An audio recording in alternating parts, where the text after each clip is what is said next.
El ser humano es un ser, como está definido, un ser psicobiosocial. Es un mundo complejo que ustedes tienen que aprender a escuchar al paciente, porque viene con una carga, sea el problema que sea, no solamente hablando de reumatología, de cualquier área de la medicina, viene con una carga y viene con un propósito de que en ustedes puedan encontrar una salida a su problema. Pero el problema es que a medida que va pasando el tiempo, el médico se deshumaniza. Y en los tiempos actuales que estamos viviendo, lamentablemente muchos médicos se han deshumanizado. Solo ven la medicina como un medio comercial para buscar un beneficio económico. Pero más que cualquier persona, más que digamos que el presidente de la República o quien sea, el que les va a reconocer aquí, en esta vida, son los mismos pacientes. Y los mismos pacientes les van a recomendar y le van a decir, este doctor, esta doctora es buena. Por lo tanto, vayan, acudan, buscan. Y si, por ejemplo, trabajan en el Ministerio de Salud, en el Salud, lo que fuera, ellos van a esperar, como muchos pacientes esperan, aunque sea 3, 4 meses en la espera de la cita. ¿Para qué? Porque saben, le han recomendado que es un buen médico. Así es que ese tiene que ser su mística de ustedes. No solamente que en el tiempo se vuelvan comerciales, sino que verdaderamente amen a sus pacientes, atiendan a sus pacientes, tengan un tiempo con sus pacientes. Al final de cuentas, nadie les va a recompensar, Dios es el que les va a recompensar y les va a abrir las puertas. Bueno, ese es el pequeño preámbulo. Ahora vamos al grano.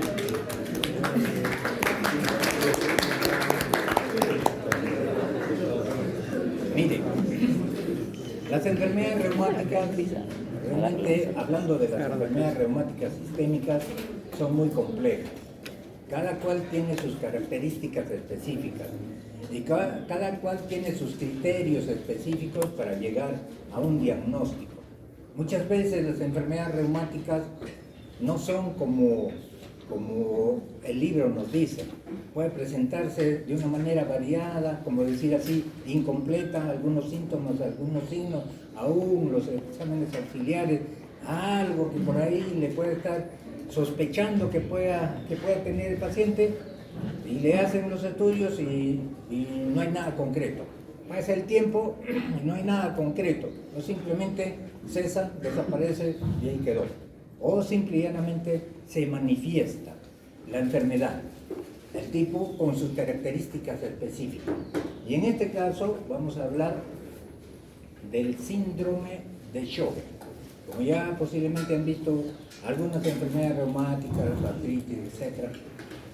La característica principal de estas enfermedades son que son enfermedades inflamatorias.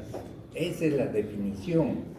Inflamatorias, sistémicas, crónicas, autoinmunes, en el cual se ha perdido la tolerancia, ¿no? entre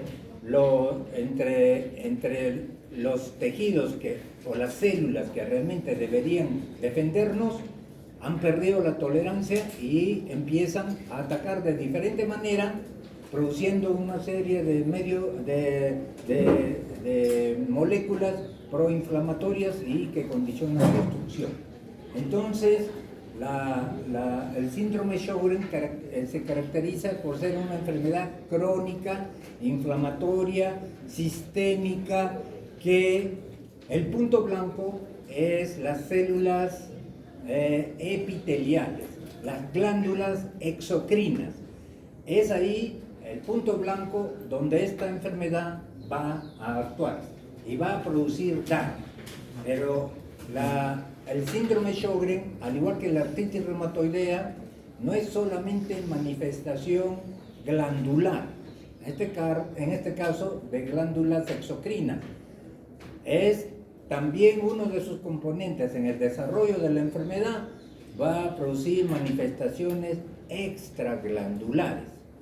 Y cuando las manifestaciones extraglandulares evidencian, aquí el problema se agrava. ¿Por qué? Porque aumenta la morbimortalidad de los pacientes dependiendo del tipo de compromiso extraglandular que se pueda presentar en los pacientes.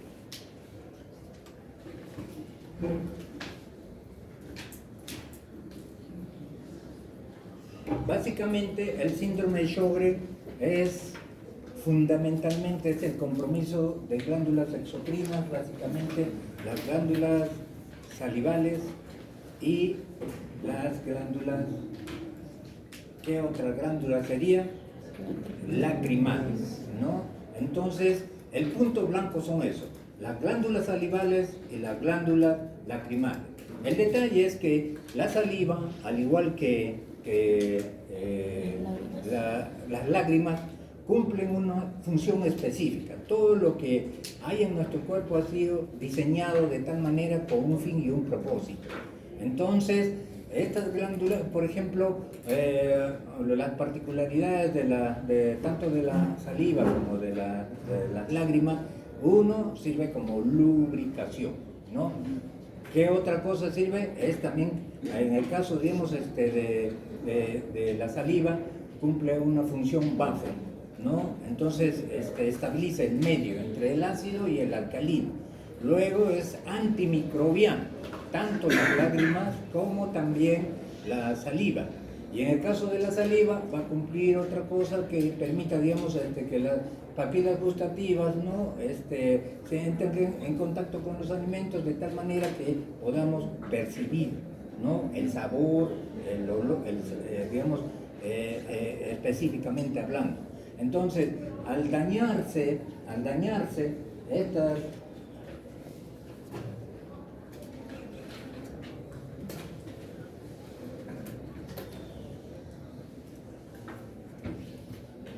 al dañarse tanto, digamos, las glándulas salivales como las glándulas lacrimales, lamentablemente va a haber efectos secundarios en los pacientes.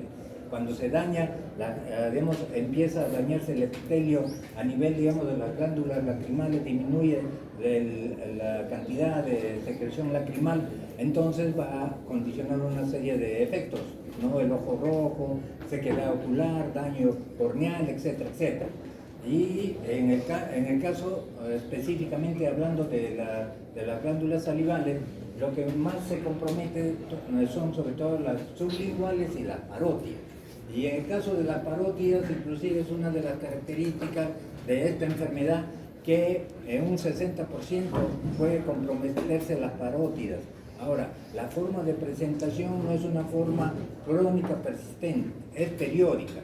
Y en ocasiones este compromiso de la glándula puede al final de cuentas ser persistente y cuando hay aumento del volumen de las glándulas parótidas, nosotros tenemos que estar pensando en otra posibilidad y son los linfomas.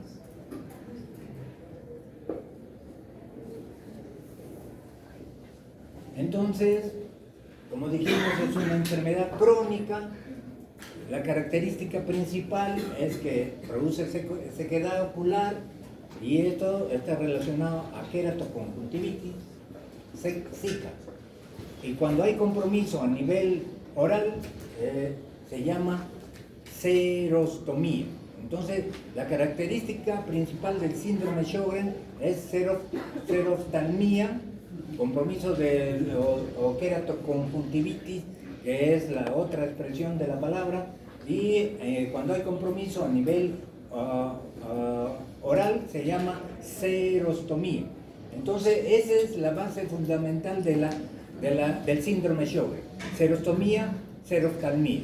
El paciente viene y nos dice: doctor, cuando por ejemplo se compromete la glándula, la lágrima, cuando se compromete a nivel ocular, ¿qué es lo que refiere? Sensación de ardor en el ojo, ¿no? Siente como que hubiera arenilla en el ojo y se pone muchas veces rojo el ojo y presenta fotofobia. Entonces ese es los síntomas principales cuando hay sequedad ocular. y cuando hay sequedad oral, el paciente presenta pérdida del sentido del gusto, presenta sequedad tanto, digamos, de la mucosa a nivel de la lengua, de la mucosa yugal, y eso condiciona proliferación, sobre todo de hongos, sobre todo de Candida albicans. Entonces, por eso que estos pacientes se tiene que instar a que continuamente se haga una buena higiene bucal. La característica de estos pacientes a nivel oral es que también presentan con mayor frecuencia que la población general, presentan caries dental y tienen otro problema, sobre todo relacionado a la sequedad de la faringe y del esófago, que es la disfagia. La disfagia, ¿por qué? Por la sequedad tienen dificultad para pasar alimentos sólidos. Ese es uno de los aspectos importantes. El paciente no puede ingerir los alimentos sólidos si no está continuamente tomando líquido. Y el otro aspecto importante es que a medida que digamos, se compromete otros aparatos del sistema, incluso también va a presentar los pacientes voz ronca. Y el otro aspecto es que el paciente no puede mantener una conversación continua. ¿Por qué? Justamente por la sequedad que presenta a nivel no solamente de las fosas nasales, a nivel de la garganta, a nivel de la faringe, a nivel de la tráquea. Entonces el paciente tiene que tener conversaciones entrecortadas. Esa es otra de las características de estos pacientes. Como ya dijimos, es una enfermedad que no solamente compromete las glándulas exocrinas. En el transcurrir, en el desarrollo del tiempo y durante la historia natural de la enfermedad, esta enfermedad puede comprometer órganos y sistemas diferentes a las glándulas exocrinas o las que tienen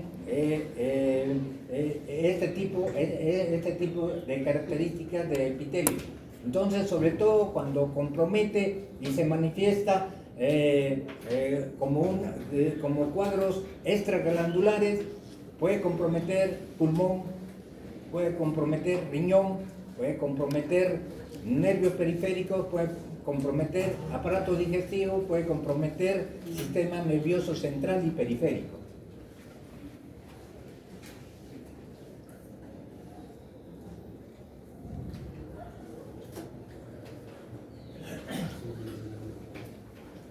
Entonces, como ya hemos dicho, pueden comprometer otros órganos, aparatos y sistemas. Y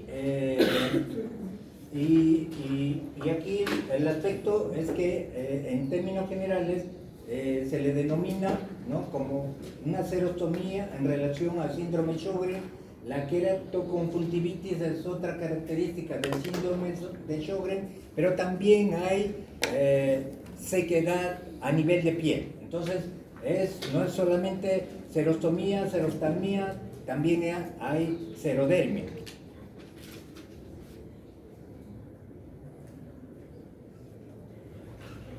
En cuanto a la epidemiología, la prevalencia en la población más o menos fluctúa entre 0.3 y 0.6 de la población general. El síndrome de Sjögren se denomina como una de las enfermedades reumáticas, entre las enfermedades reumáticas más frecuentes. En primer lugar está artritis reumatoidea. Y en este caso, digamos, es otra enfermedad que en relación a frecuencia se presenta, digamos, con cierta regularidad en la población. Otro aspecto importante en relación, por ejemplo, a otras enfermedades reumáticas como el lupus, como la esclerodermia, como la polimiositis, son enfermedades menos frecuentes en la población. Entonces, la relación entre varón y mujer, vamos a ver en el desarrollo de todas las enfermedades reumáticas sistémicas que hay una relación entre varón y mujer. ¿En qué predomina más? Por ejemplo, la gota es una enfermedad que predomina más en los varones. más o menos una relación de 10-1. Y en la gota, por ejemplo, la enfermedad se equipara cuando la mujer llega a la menopausia. Mientras tanto, es infrecuente la gota en la mujer antes de la menopausia. Entonces en esta enfermedad la relación es 9 mujeres por un varón. Por eso que se piensa que también dentro de los factores que van a hacer que esta enfermedad se presente, haya un componente hormonal. Ahora, hay 2 picos de presentación de esta enfermedad. Uno más o menos entre los 20 y los 30 años y el otro pico después de los 50 años.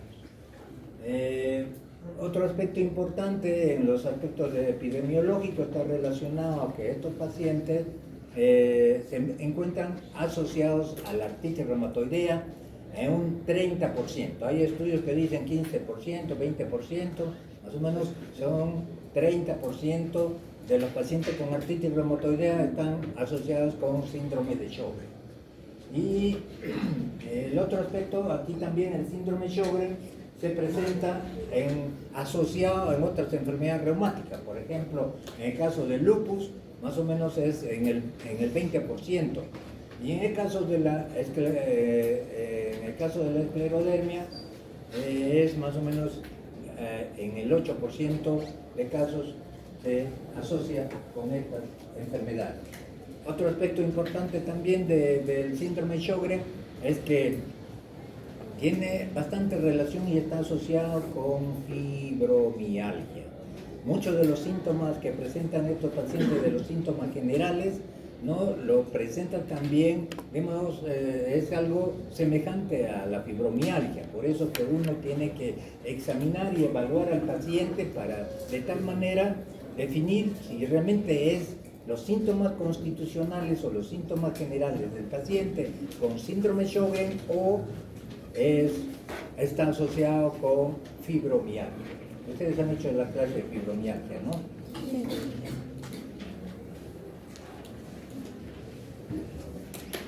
Entonces,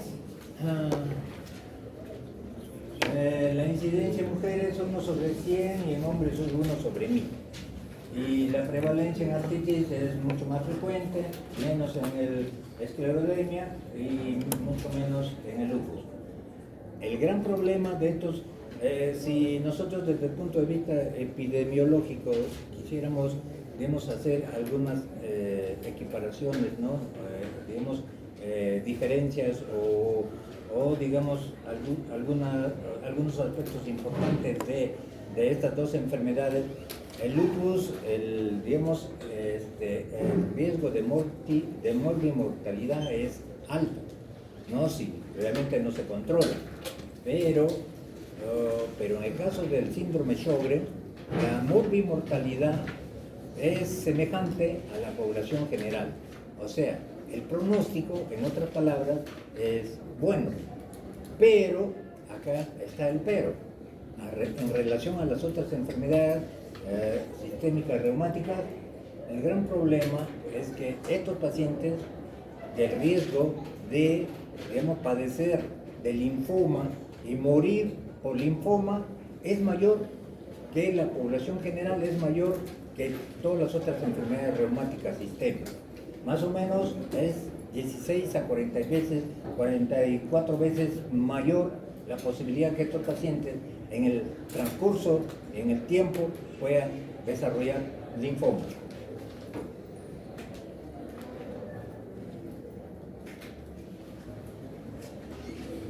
Entonces, desde el punto de vista de la patogenia en general, ¿no? Ya lo dijimos, es una enfermedad autoinmune, ¿no? Sobre todo el punto blanco de las células que atacan son las células epiteliales ductales y las glándulas exocrinas son el blanco primario. Y acá hay otra característica importante, aparte de comprometer las glándulas exocrinas, no endocrinas, exocrinas. Otro aspecto importante es que hay hiperreactividad de los linfocitos B, con presentación vimos y que esto se evidencia por esta gamma globulinemia y formación de anticuerpos antinucleares. En cuanto a la genética, todas las enfermedades reumáticas e inflamatorias sistémicas tienen dos componentes importantes para poder desarrollar la enfermedad. Uno es la base genética, el fundamento genético en ese paciente, y el otro es el medio ambiente. Entonces, estos dos interactúan y en algún momento el paciente desarrolla la enfermedad. Y dentro en el caso del síndrome Sjögren, está relacionado sobre todo al antígeno de histocompatibilidad HLA-DR2-DR3. DR2-DR3. En la artritis reumatoidea es HLA-DR4, ¿no? Entonces, en el caso del síndrome Sjögren, igual que en el lupus, porque el lupus también tiene su base genética relacionada al HLA-DR2 y DR3. En el síndrome Sjögren también hay ese componente no relacionado a DR2, DR3, pero ese es en el complejo mayor de histocompatibilidad tipo 2, pero también está relacionado a otros genes del complejo mayor de histocompatibilidad tipo 1. Entonces, dentro de estos, en el caso, digamos, del HLA-DR3, DR2, ¿no? Sus haplotipos HLA-DQA1 y HLA-DQB1, ¿no? Básicamente eso es lo importante, digamos, la base fundamental del paciente con síndrome Sjögren. Pero hay que tener en consideración lo siguiente, que los pacientes con enfermedades sistémicas, crónicas, autoinmunes, la herencia no es autosómica dominante ni autosómica recesiva. Todas estas enfermedades, incluyendo el síndrome de Sjögren, es poligénica. Son varios genes que de alguna manera influyen en los diferentes desarrollos en este caso de los linfocitos B, de los linfocitos T y de los otros componentes de la inflamación, los que en algún momento van a interactuar y van a condicionar el problema de la pérdida de la tolerancia.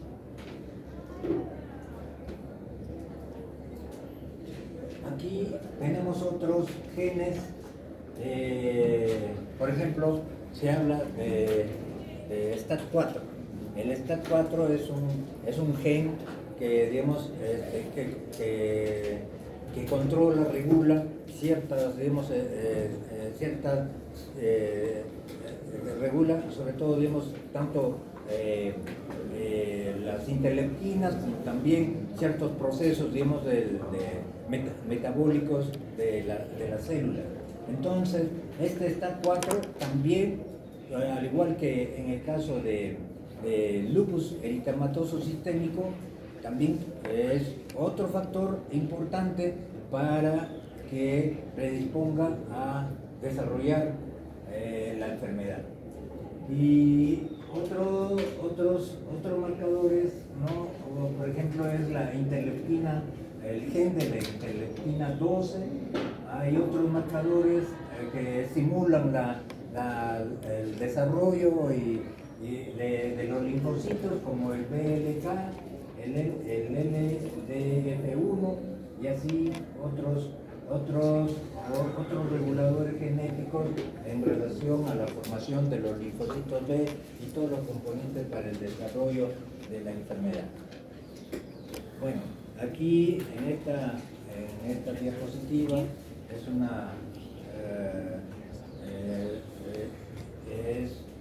le he traído para que veamos cómo es que se produce, digamos, la infiltración se habla de infiltración periepitelial focal.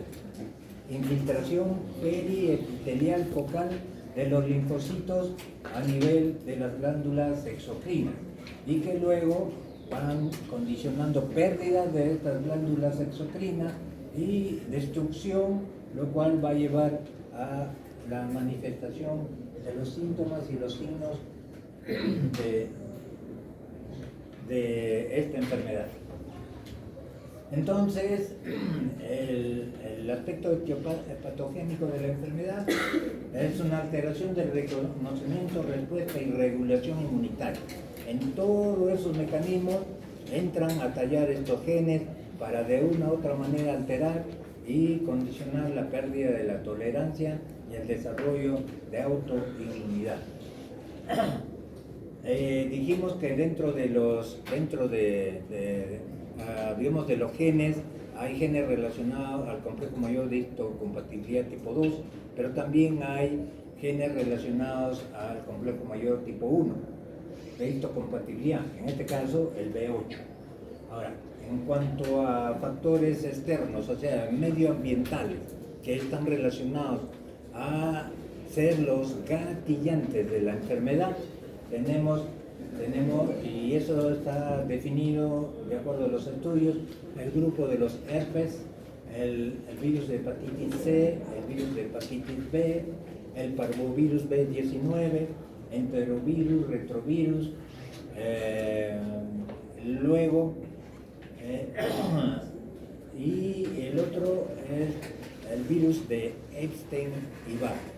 En algunos estudios también se ha visto que algunos Coxsackie virus también están relacionados como factores gatillantes de la enfermedad.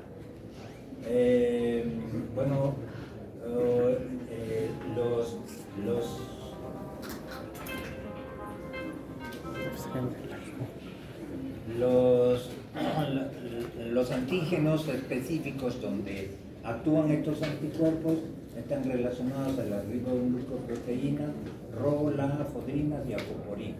Por eso uno de los anticuerpos específicos de síndrome Sjögren es el anti-RO, que es el SSA, y el anti-LA, que es el SSB.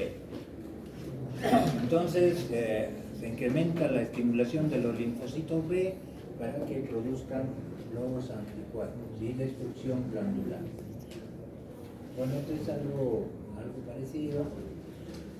Y es importante acá, vamos a ver que tenemos que tener claro esta clasificación, lo que se llama síndrome de Sjögren primario y síndrome de Sjögren secundario.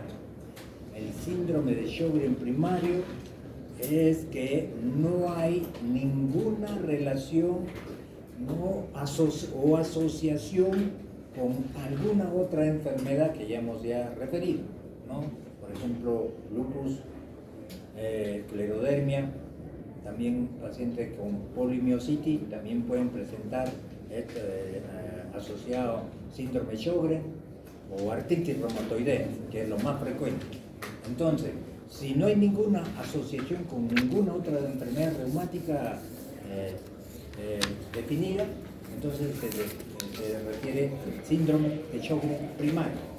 Y en el caso del síndrome Sjögren secundario, está relacionado con otras enfermedades, no sea enfermedades autoinmunes o de otro tipo.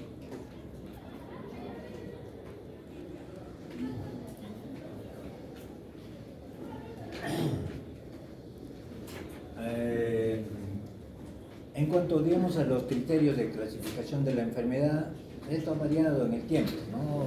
Había clasificaciones que databan del 1987, del 91, y así cada vez las escuelas de medicina, básicamente los que rigen la reumatología, es la europea y la norteamericana.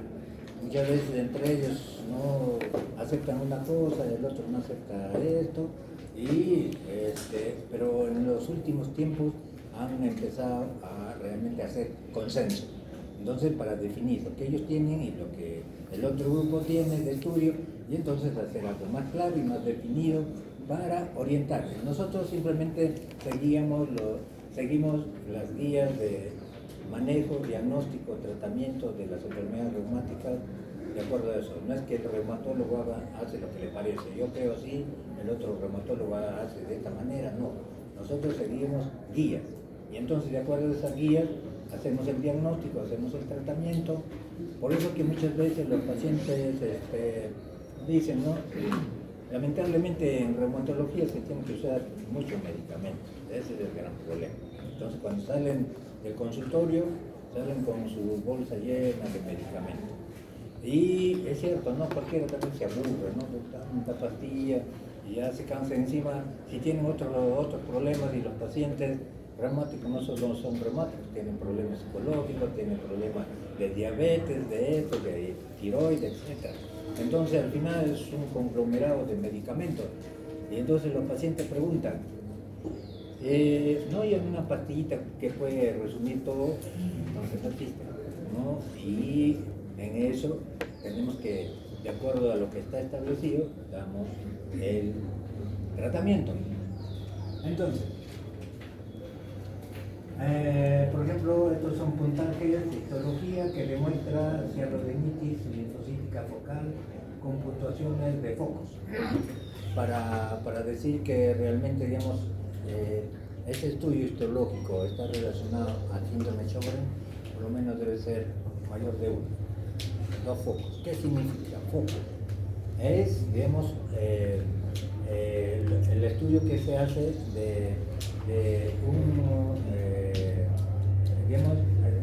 de una zona específica en la cual, digamos, se tienen que encontrar 50 leucocitos.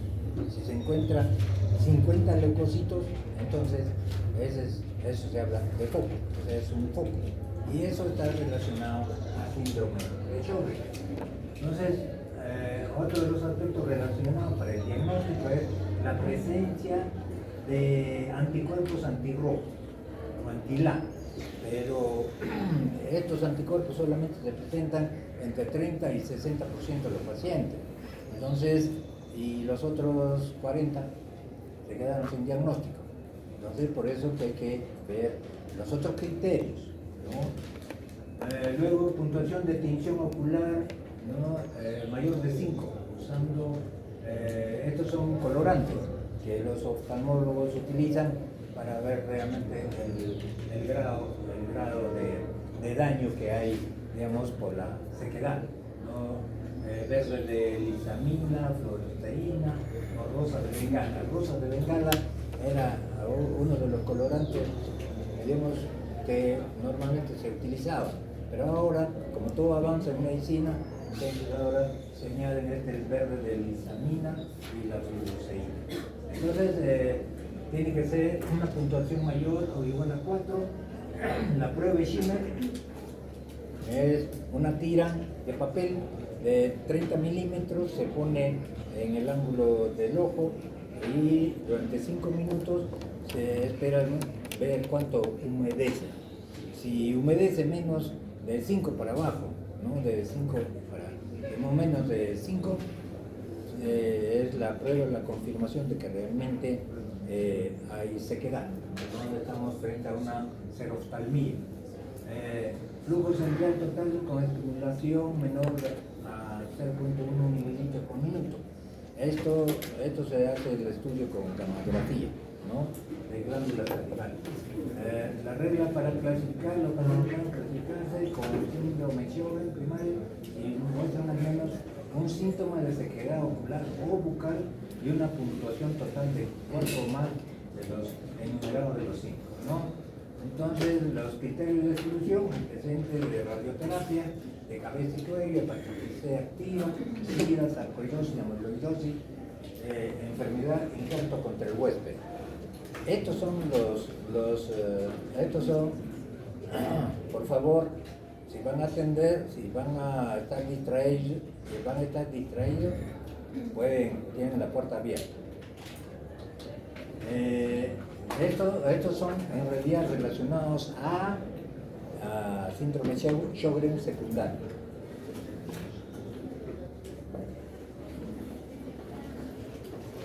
Entonces es lo mismo, un poquito más ampliado. En el caso del síndrome Sjögren secundario, relacionado a enfermedades autoinmunes, lupus, artritis, esclerodermia, también sarcoidosis, miastenia gravis, la enfermedad de injerto contra huéspedes, SIDA, hepatitis C.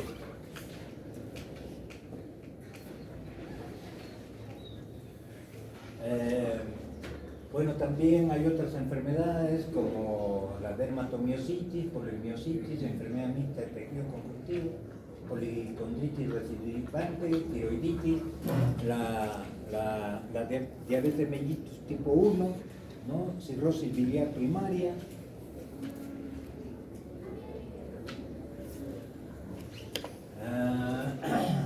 Ahora, hablamos de Sjögren asociado a ciertas enfermedades. Hemos dicho ya, ¿no? Hay bastante asociación con artritis, lupus, esclerodermia, polimiositis, tiroiditis de Hashimoto, aún fibromialgia. Entonces tenemos otras también, ¿no? Bueno, hepatitis autoinmune, pancreatitis crónica, infección crónica por virus de hepatitis C, el virus del SIDA, coma B, gamapatía monoclonal, significado incierto, madre de niño con bloqueo cardíaco congénito, madre de niño con lupus neonatal, fibromialgia, síndrome hepática crónica.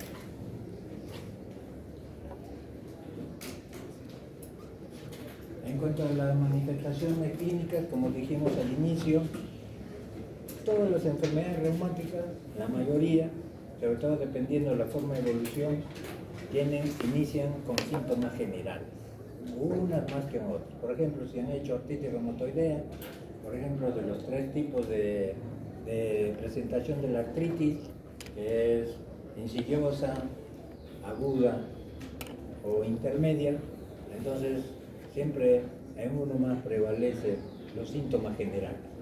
Por eso que le dije en un momento que el síndrome Sjögren tiene síntomas generales que uno tiene que definir si es realmente síndrome Sjögren parte de sus síntomas generales o es fibromialgia. Entonces, uno es fatiga normal, 70-80%, lo que condiciona discapacidad. La fibromialgia es una enfermedad discapacitante, no porque deforma las articulaciones, destruye las articulaciones y lo lleva a la invalidez. No, es discapacidad funcional laboral. Por el dolor, el paciente no puede laborar bien, no puede trabajar bien, no puede hacer bien las cosas. Entonces, es algo parecido, ¿no? Dentro de los síntomas generales tenemos la fatiga, trastornos del sueño. Trastorno del sueño es algo parecido a la fibromialgia, ¿no? Cuando uno pregunta al paciente, muchas veces ellos mismos vienen y dicen, doctor, me duele todo el cuerpo. Desde el punto de vista, cuando ya a ustedes le dicen, doctor, me duele el cuerpo, tienen que estar pensando, me duele el cuerpo, no dicen, me duele las articulaciones. Otras veces dicen, me duele la articulación, pero me duele el cuerpo. Entonces, cuando dice me duele el cuerpo, tiene que estar pensando en una posibilidad de fibromialgia. Entonces, ¿cómo hacemos la distinción si eso no es? Le preguntamos. Cuando usted se despierta en la mañana, siente como que le hubieran dado una paliza que le duele todo el cuerpo, y el paciente le va a decir sí. Y después le dice, cuando se despierta usted en la mañana, siente como que no hubiera descansado bien, sí. Y le van a decir, y cuando usted se despierta y en el transcurso del día, siente como que realmente pues está cansada, no tiene fuerzas, desganada, sí, esa es fatiga, eso se llama fatiga. Entonces, con eso, el síndrome de Sjögren tiene esta sintomatología, pero lo que le va a diferenciar es cuando nosotros examinamos. Otra de las cosas que le voy a decir para que nunca se olviden ustedes es examinar al paciente. Ya es una exageración, pero desde la cabeza hasta los pies. ¿Cuántas veces vienen los pacientes solamente que les duele la rodilla, que se les inflamó la rodilla? Pero cuando uno examina a los alumnos, ¿no?, que pasan conmigo, hemos visto, ¿no? Solamente vienen por un síntoma, pero yo no voy por el síntoma. Yo voy, examino de arriba a abajo. Lamentablemente, como yo les contaba al otro grupo también que pasó, los pacientes son como el perro del hortelano. Cuando examinan, aunque se demore el médico, cuando no examina, ese médico no sirve para nada, ¿no? Entonces están insatisfechos con todo. Pero como les vuelvo a repetir, estimados alumnos, la satisfacción es personal. Hay gente que viene como que si fuera la chacra, pam, pam, pam, pam, a golpear la puerta. Entonces, pero simple y llanamente yo no les hago caso y seré el último en terminar, no porque vienen ustedes, o sea, no porque ustedes van a la práctica, toda la vida siempre lo he hecho. Y así tiene que ser, la satisfacción es personal. Ustedes se van a sentir satisfechos de haber hecho algo bueno por el paciente, no es el asunto de, ya, ¿qué tiene? Como yo les contaba a los alumnos, ¿no? Hay médicos que tienen acá bueno, ahora ya no es el lapicero, todo es computadora, ¿no? Ya, se sientan ahí, ¿no? Ya, a ver, diga señora, ¿qué tiene? Ya, algo más, ya. Tomen los anátomos, no examinan, no hacen nada, ni siquiera saben qué cosa tiene el paciente. Y cuando uno le pregunta, ¿el doctor le examinó? No me examinó. Tenemos que examinar. ¿Y cómo vamos a hacer la diferencia? Pues entre las manifestaciones, los síntomas generales del paciente con Sjögren y la fibromialgia. Son los puntos gatillo. Lógicamente, si es simplemente parte de los síntomas generales, no se va a encontrar los puntos gatillos en los pacientes con Sjögren, pero sí en los de fibromialgia. Entonces, y otro de los aspectos es que estos pacientes, ahora, ¿cómo yo hago diferencia entre artritis y Sjögren? Si también el paciente con Sjögren, dentro de las manifestaciones extraglandulares, puede presentar artritis. ¿Cómo hago la diferencia? ¿Cómo sé? ¿Cómo sé que ese paciente tiene Sjögren o tiene artritis? Por lo general, recuerden este detalle, por lo general, pero aparte del por lo general, también tienen sus variaciones. Entonces, por lo general, el síndrome Sjögren empieza con lo que estamos describiendo: xerostomía, xeroftalmía, xerodermia. Y en el tiempo pueden desarrollar manifestaciones extraglandulares. Esa es la característica. Segunda característica. Puede ser igualito que una artritis reumatoidea, pero esta artritis del síndrome Sjögren no es erosiva.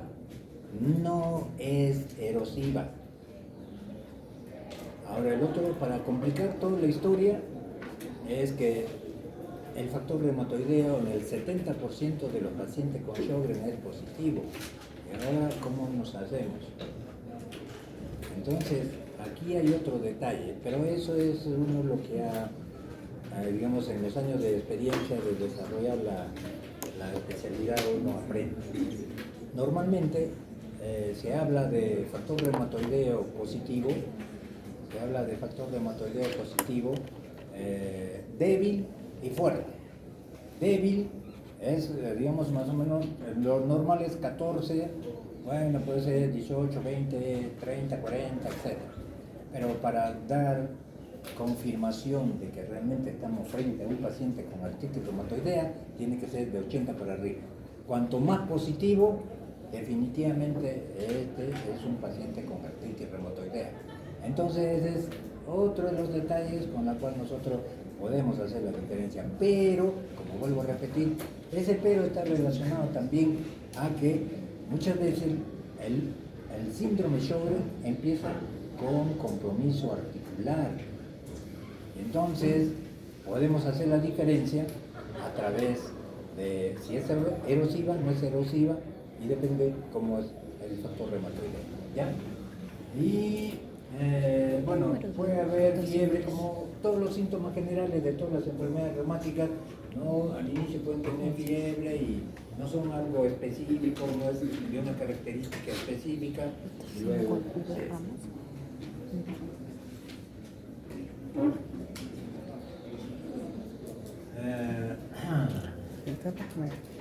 bueno, este es una diapositiva, ¿no? En varios estudios que hicieron en diferente tiempo, diferentes investigadores, y entonces cómo eran las características de los pacientes que digamos, que entraban en esos estudios, y ahí, por ejemplo, sexo femenino, el país, edad de presentación de la enfermedad, boca seca, ojo seco, agrandamiento de la glándula salival, el porcentaje, luego resultados anormales de la prueba ocular, biopsia, linfadenopatía, fenómeno renal, acular, etc.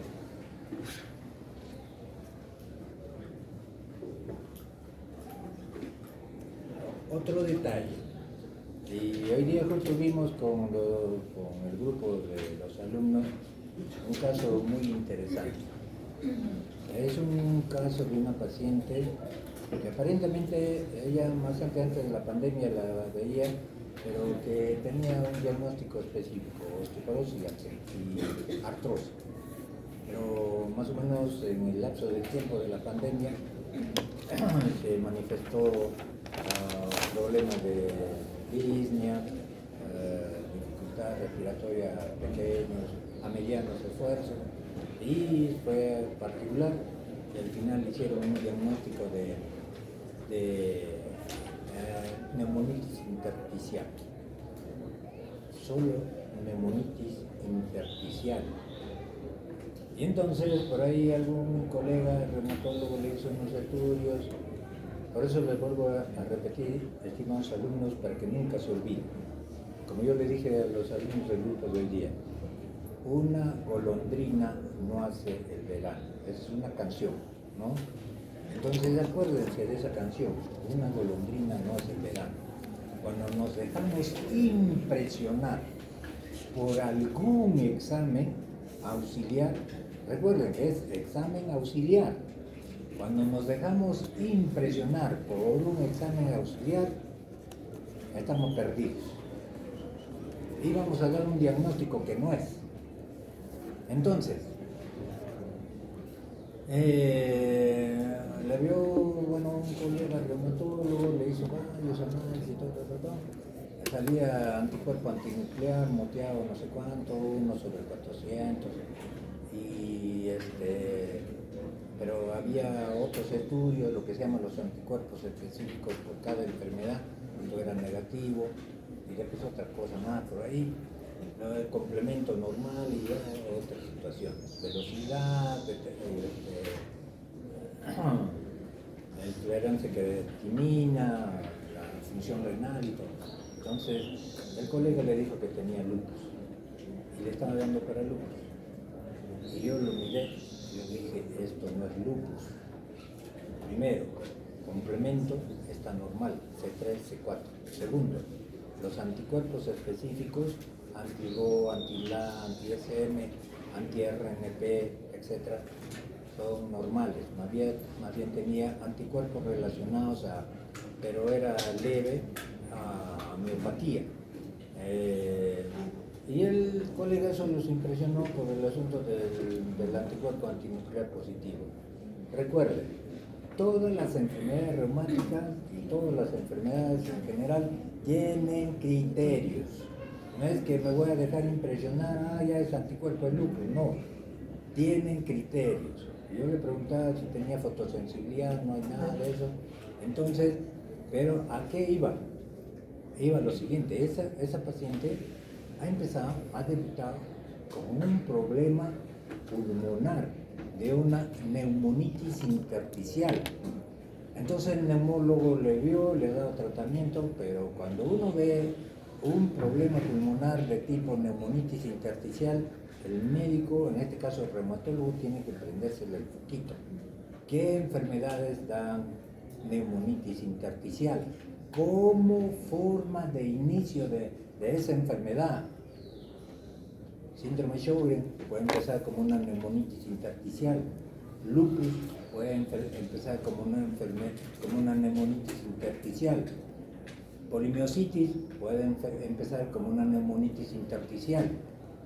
Y supuestamente tenía, primero de diciembre y después de marzo, tenía una variación, pero así tremenda, entre la depuración de creatinina, que uno estaba bien y ahora está pues menos de la mitad. Entonces, recuerden, cuando estamos frente a un paciente tenemos que estar pensando, ¿no? Diagnósticos diferenciales, qué le voy a indicar, qué le voy a dar, etcétera, etcétera, qué le voy a solicitar. Entonces, si fuera cierto ese compromiso renal, aparte del pulmonar, entonces le había visto un nefrólogo. Igual que el nefrólogo, yo creía que realmente no es lupus, pero cuando hay compromiso pulmonar y hay compromiso renal, pueden ser dos cosas. Lo que se llama la angiopatía microscópica, que es una vasculitis, y puede ser una enfermedad de Wegener. Entonces, es así, recuerden, fenómeno de Raynaud, para que nunca se olvide. Fenómeno de Raynaud puede ser la primera manifestación mucho antes que se desarrolle una enfermedad reumática. ¿Qué enfermedades puede ser la primera manifestación? Lupus, polimiositis, esclerodermia, vasculitis. Bueno, nos hemos salido del tema, ¿no? Ya. Entonces, en cuanto al cuadro clínico, hay pérdida lenta e insidiosa del flujo lacrimal. Recuerden que el desarrollo de esta enfermedad es insidiosa, es que así rapidito. ¿No? Como la artritis reumatoidea, que si en menos de un año no se ha hecho el diagnóstico, no se empezaba a dar tratamiento, lo lleva a la destrucción articular. Entonces, pérdida insidiosa del flujo lacrimal salival, a nivel del ojo hay irritación, ardor, sensación de cuerpo extraño, fotofobia, o sea, la luz le molesta, el ojo está rojo, ¿no? Pérdida de epitelio corneal, por eso que hacen úlceras corneales, erosiones, ulceraciones y en casos graves, perforación. Síntomas orales.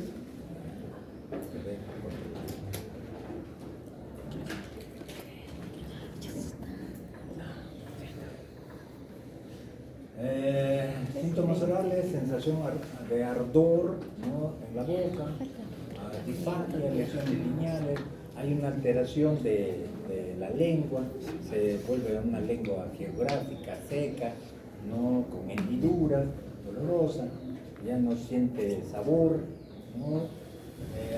Alteración del gusto, sequedad bucal, crecimiento bilateral de la parótida. Normalmente cuando se desarrolla esto del crecimiento parótida es unilateral, en el tiempo puede ser bilateral. Estomatitis, propensión a infecciones y, como les dije, caries dentales.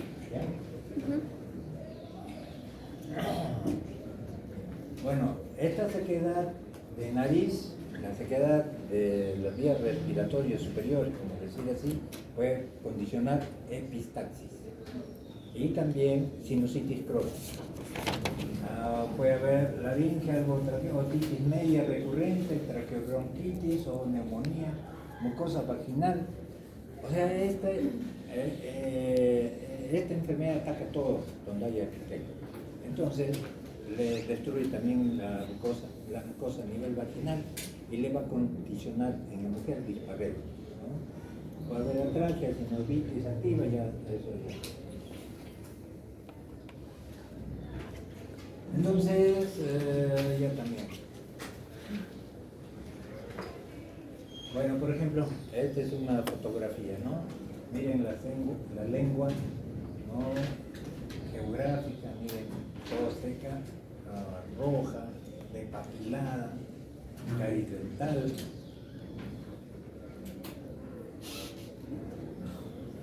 Y este crecimiento de las parótidas, ¿no?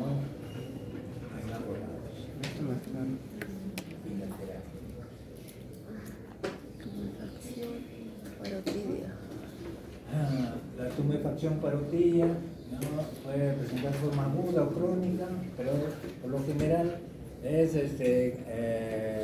cambiante, ¿no?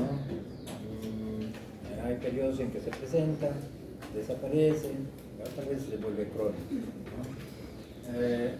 Y sobre todo cuando es persistente hay que descartar linfomas. Se quedan nasofaringias, serodermia, etc.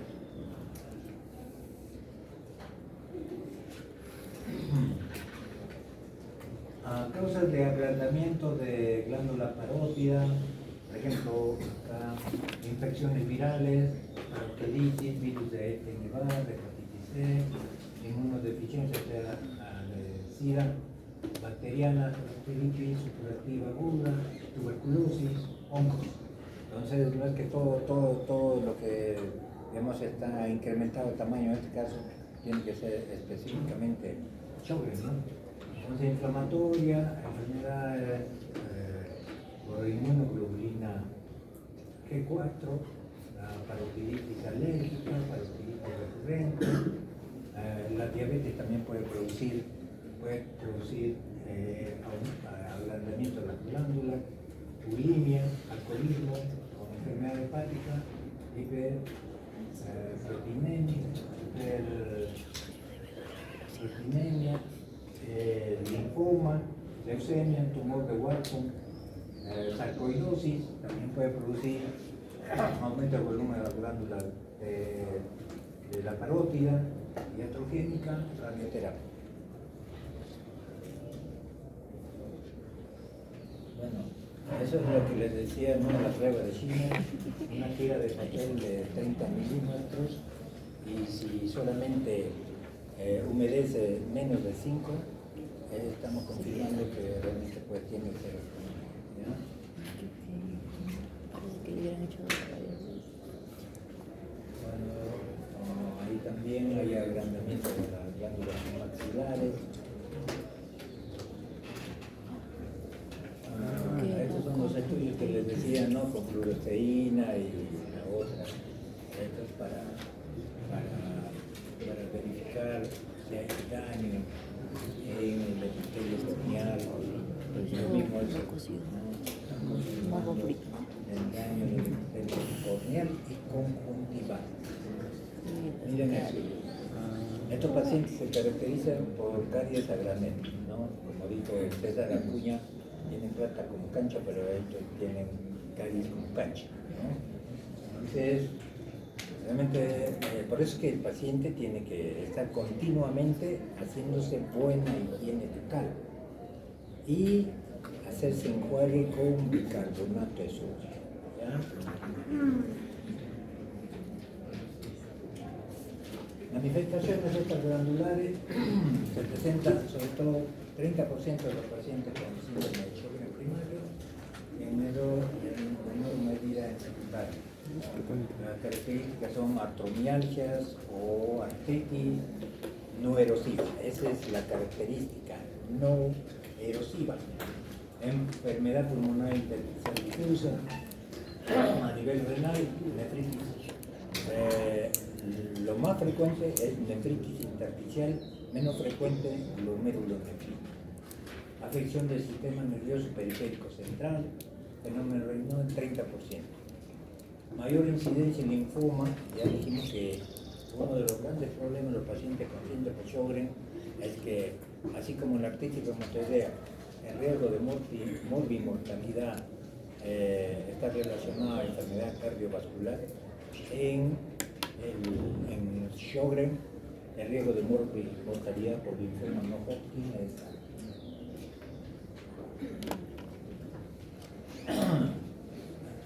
Arcancia artritis más o menos en el 60%, o sea, esa es de las manifestaciones glandulares lo más frecuente. Fenómeno de Raynaud, 37%, fibromialgia, afección pulmonar, vasculitis, afección renal, linfoma, glomerularia, neuropatía periférica miocítica. En esta proporción. Aquí, manifestaciones sistémicas seleccionadas del síndrome de Sjögren,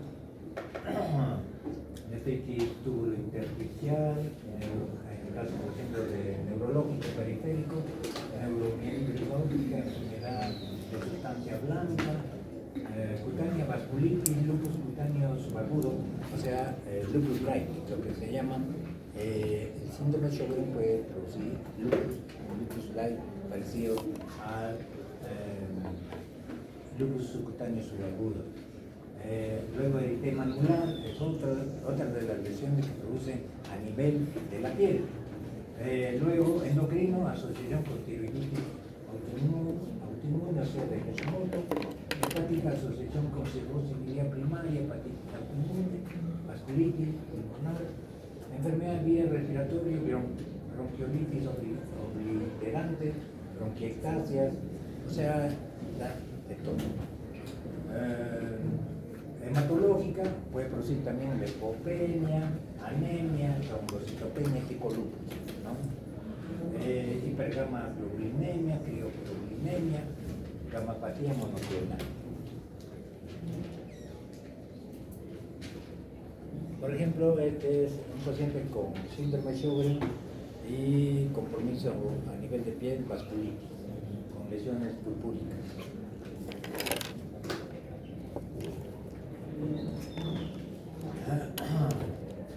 Esto es algo parecido a, como le dije, esto se llama lupus light, o sea, lesión parecida a lupus, lupus subcutáneo subagudo.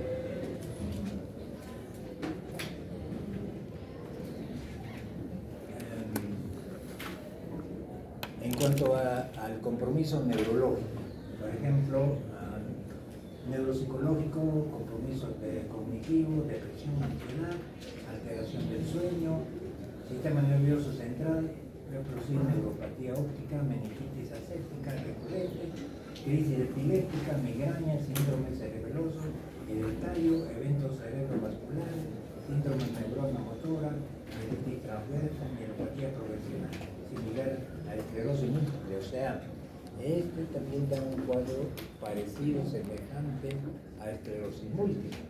Y a nivel periférico, neuropatía sensorial. La característica del síndrome de Sjögren, a diferencia de todas las otras enfermedades reumáticas que comprometen nervios periféricos, el único que da, digamos, neuropatía sensorial pura es síndrome de Sjögren, puede ser una crónica de sangre. Polineuropatía periférica, sensitivo-motora, polineuropatía desmielinizante, esto parecido a Guillain-Barré. O sea, esto también puede producir dentro de las manifestaciones extraglandulares. Neuropatía craneal, principalmente neuropatía sensitiva del trigémino, neuropatía autonómica, mononeuritis múltiple.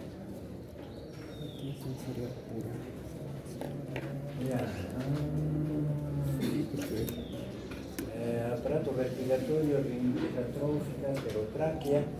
Por eso que los pacientes tienen disfonía, voz ronca, por la sequedad del árbol traqueobronquial.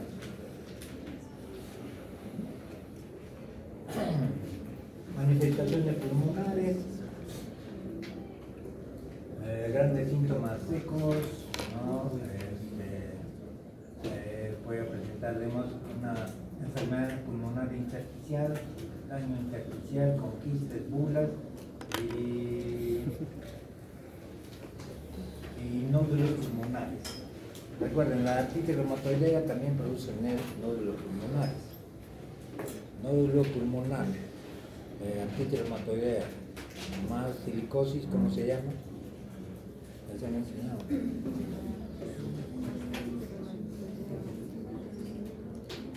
¿Cómo se llama? Síndrome de Kaplan. Ya, enfermedad pleural, raro. En síndrome de Sjögren no es frecuente enfermedad pleural. Enfermedad vascular, hipertensión arterial pulmonar, vasculitis, etc.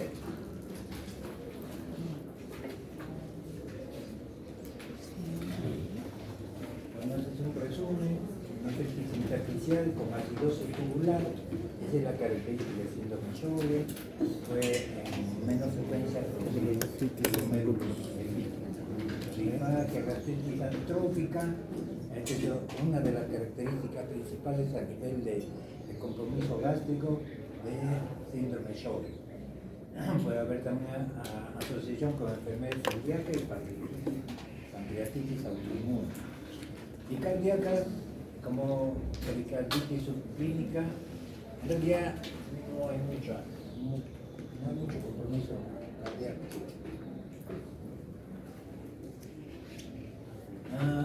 Los linfomas, sobre todo de bajo grado en parótida, pulmón o tubo digestivo. Hay un linfoma de mal, que es, digamos, a nivel de tubo digestivo, pero es un linfoma benigno, ¿no? Pero se presenta en paciente con síndrome de Sjögren. Es importante prestar atención a la presencia de neuropatía, púrpura, anemia o descenso de complemento C4. Esto no puede estar marcando gravedad de la enfermedad o aparición de linfoma.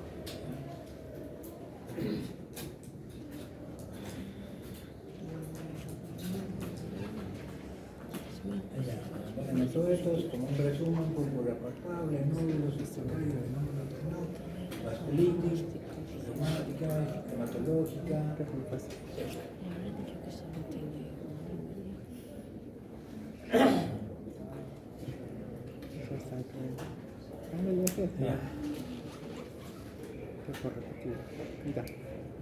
Diagnóstico: es una enfermedad crónica, progresión muy lenta.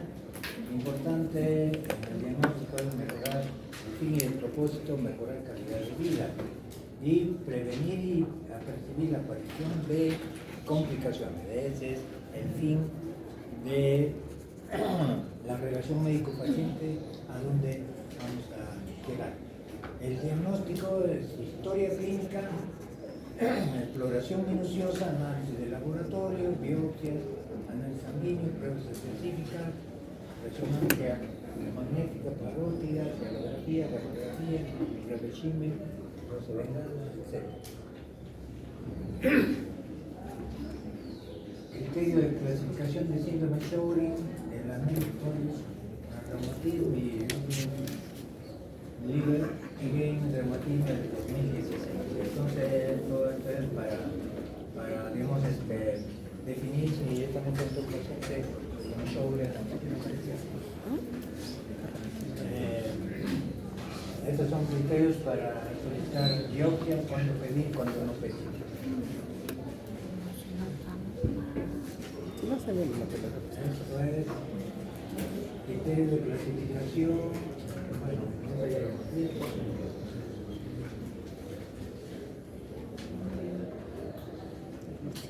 Entonces,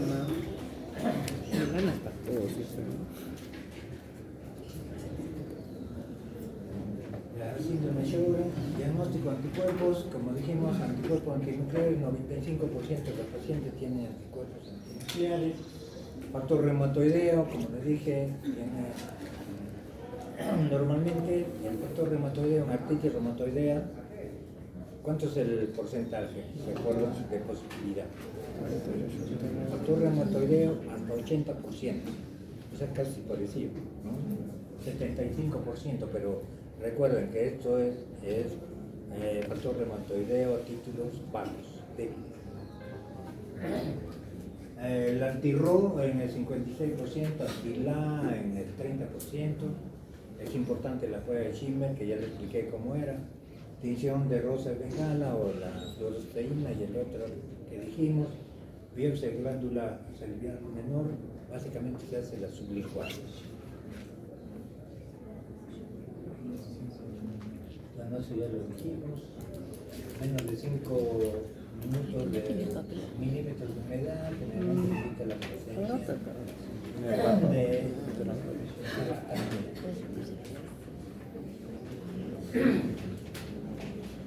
Eso no se ve ni siquiera en vivo. biopsia, eso es de lo que habla de los focos, ¿no?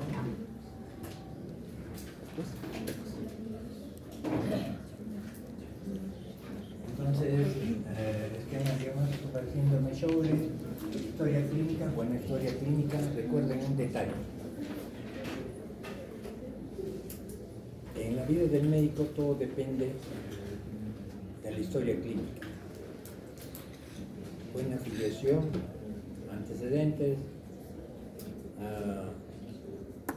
tomar los datos de la anamnesis y un buen examen clínico. Cuando hacemos todo eso, tenemos más del 50% de llegar a un diagnóstico.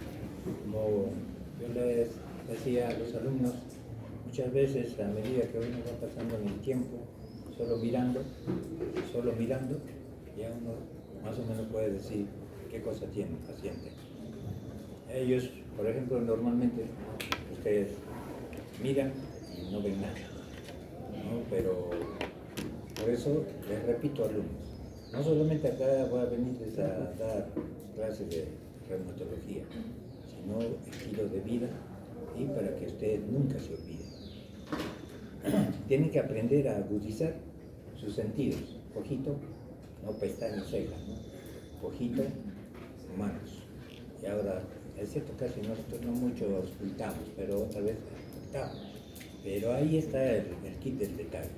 Cuando ustedes empiezan a agudizar sus sentidos, sus ojos, su mano, solo mirando, ya pueden ir resumiendo de lo que realmente qué tiene el paciente, ¿no?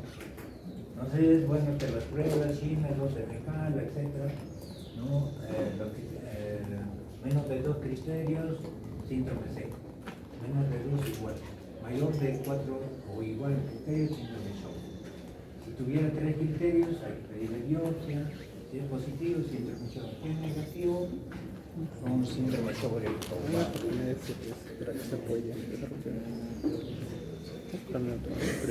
Criterios de exclusión, antecedentes de tratamiento, como ya más antes se dijo, radioterapia, cabeza y cuello, infección por hepatitis C, síndrome de inmunodeficiencia adquirida, infección viral, parotinitis viral, epidemia saquear, linfoma preexistente, sarcoidosis, enfermedad huele con el uso de drogas, anticolinéricos.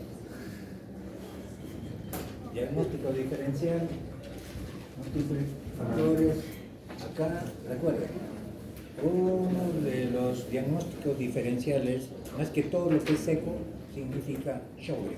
De eso no se olvide. Porque el paciente con diabetes, paciente con hipotiroidismo, pacientes con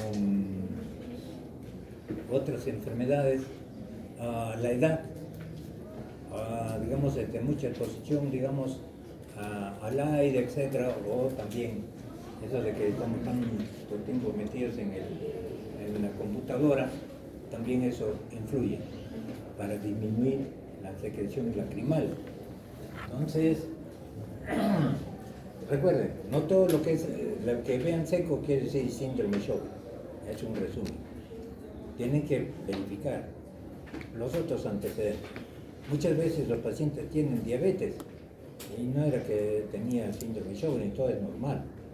Entonces, dentro de estas, infección, virus, epidemias, paperas, hepatitis, el VIH, enfermedad de feto contra huésped, sarcoidosis, amiloidosis, alteraciones metabólicas, todo esto producen también sequedad. Trastornos alimenticios, pueden darse alodenitis, linfoma primario, fármacos. Fármacos, puede ser que sea una pregunta de examen. ¿Qué fármacos condicionan sequedad? Todos los anticolinérgicos, ¿no?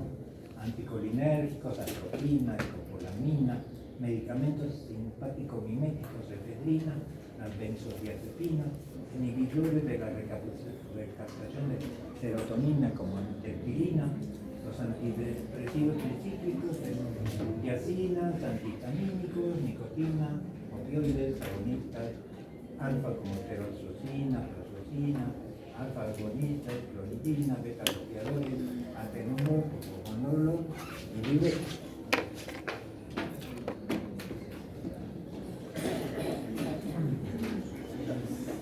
Diagnóstico diferencial, bueno, principalmente evaporativo, enfermedad de los párpados, por ejemplo eso, ¿no? Por ejemplo los viejitos, ¿no? Tienen los párpados que no se cierran bien y entonces el aire pues les seca todo, ¿no? Entonces enfermedad de los párpados y superficie ocular, disfunción de las glándulas de Meibomian, pobre congruencia de párpados ya no cierran bien, o por ejemplo los que tienen parálisis facial, ¿no? Baja tasa de parpadeo, enfermedad de Parkinson, uso de los videos o de la computadora, todo eso, ¿no? Tracoma, uso de gotas anestésicas tópicas, uso de gotas que contienen conservantes, desgaste de lentes de contacto, conjuntivitis alérgica, síndrome Sjögren, otras formas de enfermedad de glándula lacrimal, envejecimiento, enfermedades inflamatorias, obstrucción del conducto de la glándula lacrimal, pérdida sensorial ocular, cirugía corneal, diabetes, queratitis neurotrófica, desgaste crónico de lente de contacto, etc.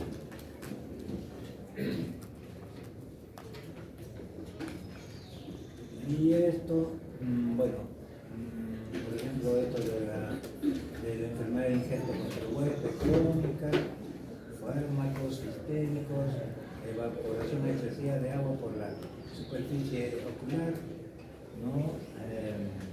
Enfigoides cicatrizados, defecto cierre, boca seca, hiposalivación, síndrome nefrótico, microdosis, hemocromatosis, o otra vez enfermedad de ingesto contra huésped, y así.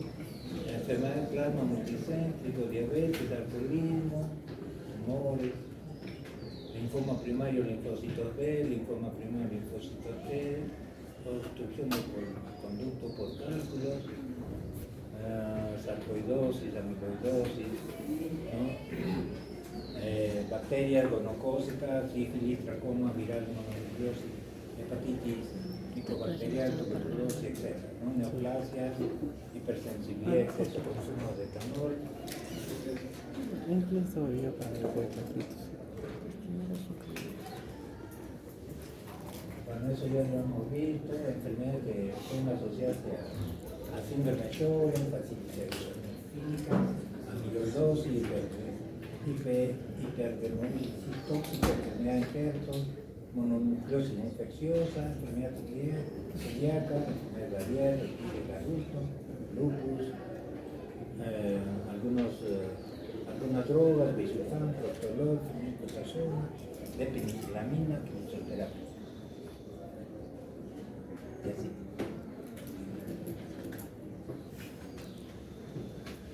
Entonces, tenemos anemia leucopenia, ya dijimos leucopenia, trombocitopenia, hay elevación de los restantes de fase aguda, hipergamaglobulinemia, puede haber T4 bajo, complejos inmunocirculantes. Por ejemplo, la nefritis intersticial, la púrpura y las neuropatías es producido por complejos inmunes circulantes. Anticuerpo anti-alfa-fosfina, 100% en niños, 40% en adultos. Tratamiento.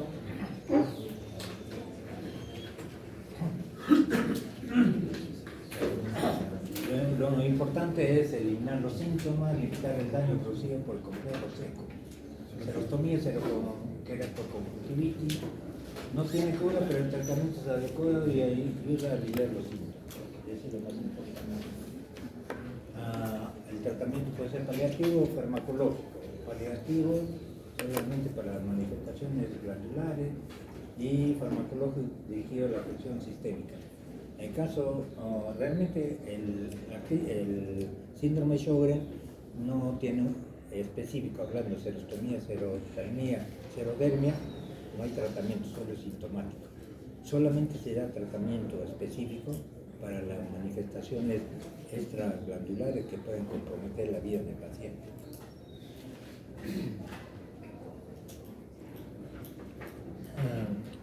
Los corticoides y antimaláricos están indicados para el manejo de inflamación de las glándulas.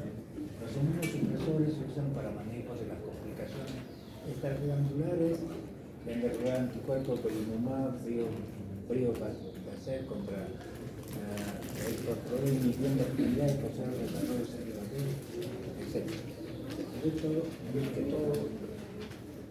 Y la terapia combinada, medidas preventivas, medicamentos y drogas, o sea, ayudar a solucionar el problema de la serostomía, seroftalmia, la estimulación salival farmacológico. Entonces, manifestaciones glandulares, serostomía y higiene bucal es importante. Y la pilocarpina, tanto a nivel de problema ocular como digamos, oral, se ha visto, digamos, en estudios que se han hecho en estos pacientes que usan pilocarpina, es cierto, tienen efectos secundarios. El problema es que mejora digamos, la secreción lacrimal y la secreción ocular. El otro producto es cibenmequina, algo así se llama. Juntos se han visto buenos efectos, digamos, para mejorar algo en los que todavía tienen alguna porción de la glándula funcionante. Pero para los que ya están todo fibrosado no se puede hacer nada, pero en estos pacientes sí mejora tanto la secreción lacrimal como salival. Ya. Entonces, el fin es reponer agentes externos a la pérdida de humedad, estimular la secreción, sustancias secretadoras, actuar con fármacos sobre los mecanismos que producen la enfermedad.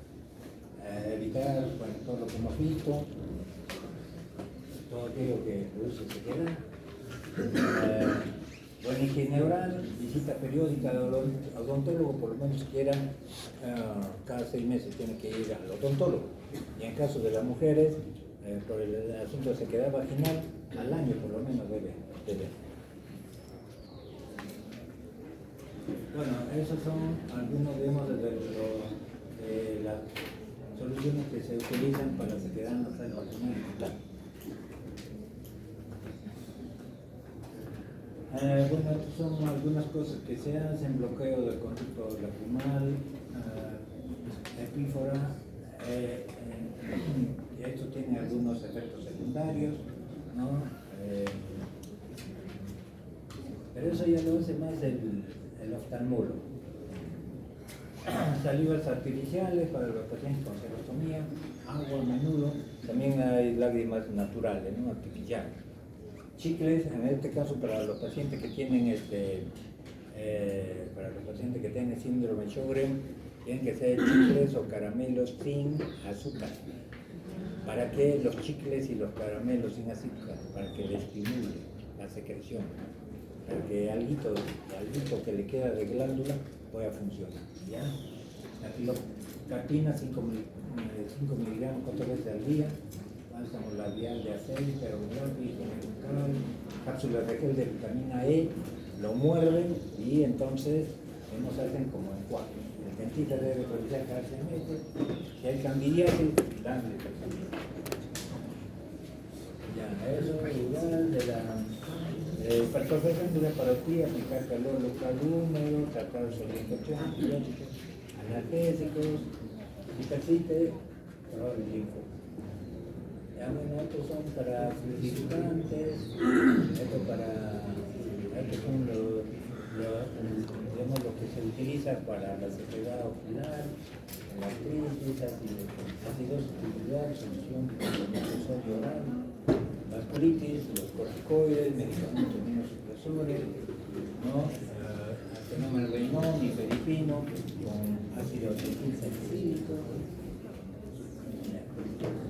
Cuando hay problemas articulares, hidroxicloroquina con antiinflamatorio, linfoma, donde de este tipo, ya pilocarpina, por ejemplo, acá les decía, ¿no?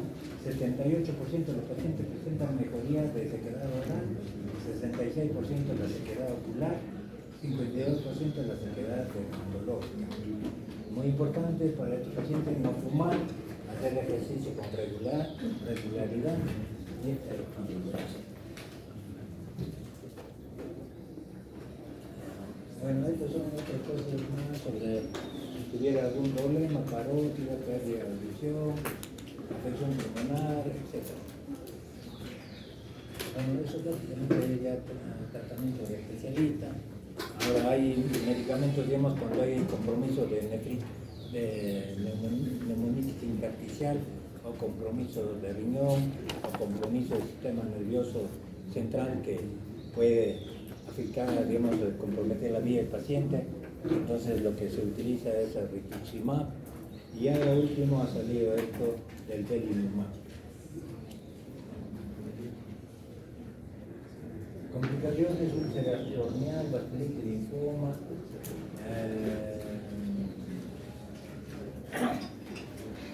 factores de riesgo para desarrollar linfoma, vasculitis cutánea, crioglobulinemia tipo 2, neuropatía periférica, hipertrofia parotidia, que tenga retinopatía con antirrol y la positivo, descenso del complemento, gamapatía monoclonal, anemia, linfopenia. Esto nos tiene que estar alertando de que probablemente usted esté desarrollando linfoma. Pronóstico, como ya les dije desde el inicio, no reduce la esperanza de vida. La esperanza de vida es igualito que la población general. En general, el signo del primario, el pronóstico es bueno, en general, salvo que tenga complicaciones de las manifestaciones transglandulares. El secundario estará en relación con la enfermedad social, la mayoría de pacientes que tienen mayores pueden realizar su vida normal. Además de la sequedad ocular oral y dermatología con sentido ligado al lágrima artificial y la frecuencia, cansancio, insomnio, respiración, dolor de las articulaciones empeoran la calidad de vida de los pacientes en todos sus aspectos, laboral, personal. Recuerden, nunca se olvide la definición de la OMS, que es la salud, estado de bienestar, tres cosas, ¿no? Ya.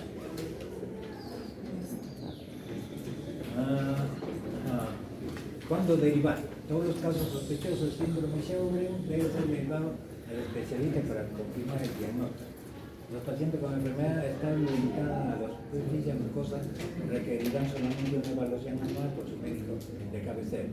Los pacientes con manifestaciones glandulares se controlarán cada 3 meses, paciente con daño orgánico terminal cada 3 meses. Gracias. ¿Alguna pregunta? Ya este puede ser el final. Voy a cerrar el video. No, aparte en YouTube, ¿no? No, Por si acaso. Ay, mira que borraron mis caritas. Cierra nomás.